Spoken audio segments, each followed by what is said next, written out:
Hi, I'm Darr, President and CEO of the Cruise Lines International Association, and I'm here in what used to be sunny but is now rainy, Funchal, Madeira, and it is still a great place, even on a rainy afternoon. I have the pleasure to be here with Noah Silberschmidt, who is the founder and CEO of Silverstream. Noah, I've known you for a while, and I've really been intrigued by what you brought to the marketplace. It's great technology. I'm glad to see you starting to get some real traction in the maritime industry with it. Could you describe a little bit what it is you're bringing to the marketplace and what sort of benefit ship owners have seen from it and that you're offering for the future? Absolutely, Bud. First of all, let's just frame what Silverstream is doing. It's an air lubrication technology. What is air lubrication? We are basically making the hull more slippery. So we introduce microbubbles, very small bubbles in front of the hull, and they then ride in the boundary layer. So it's like the ship is on a carpet of air, and that reduces the frictional resistance. And you might ask, why is that important?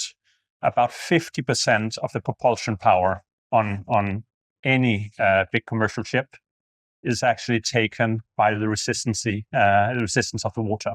So by reducing the resistance quite significantly, you can generally save fuel by 5 to 10%. In your particular market for cruise ships, it's more like 6.5%. That's typically what we see.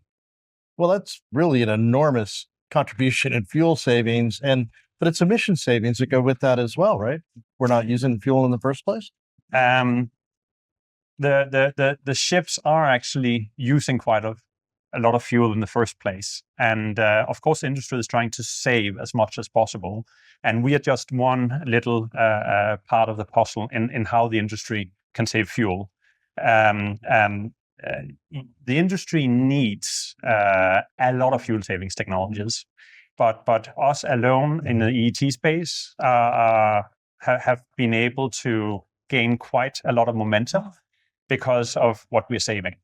It's now we're here at a CLIA event, and so that's of course about cruise shipping. And by the way, thank you very much for inviting us here today. We're having an excellent day. But the technology is working for all ocean-going ships. So we have installed our technology on everything from cruise ships, but to also large container ships, to crude oil carriers, to LNG ships, to car carriers, ropaxes, all sorts of ships. And we believe at Silverstream that we have made a technology that works for commercial shipping. And we need to do everything we can to try and help the industry. First of all, save money, but also save emissions.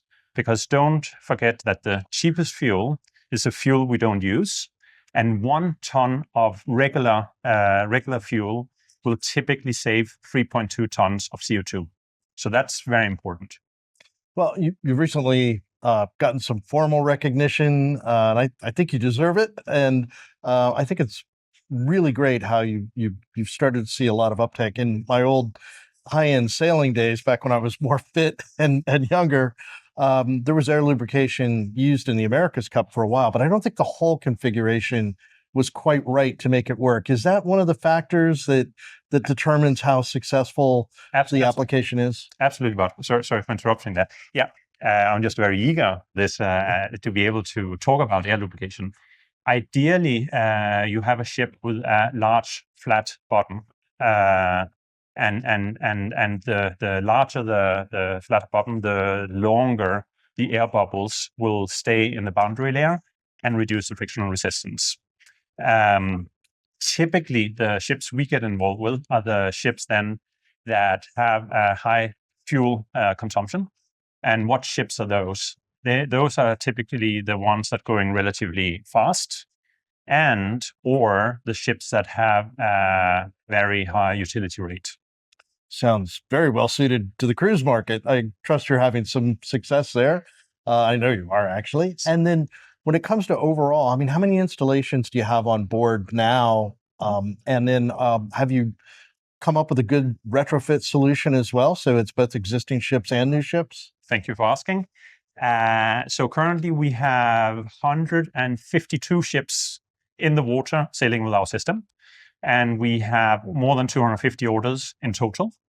Last year we commissioned 65 ships, so that's quite significant. About 20% of our order book are retrofits.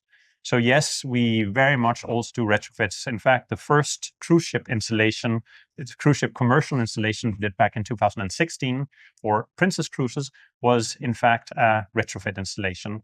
Today, we're doing even more new builds. With the Carnival brand, for example, we have done a total of 20, where some of them are retrofits, and also we have done installation for NCL. Wow, exciting stuff. No, I've known you for a while. I've known you since you were a brand new startup with this company. I always believed in the technology. It really does make me happy to see it come together. I also am thrilled that you support CLIA as being an executive partner, and I'm really glad you're having a successful time and an enjoyable time here with us in Madeira. And I look forward to continuing to work with you and building this relationship with CLIA. Thank you very much. Thanks, Noah. Thank you.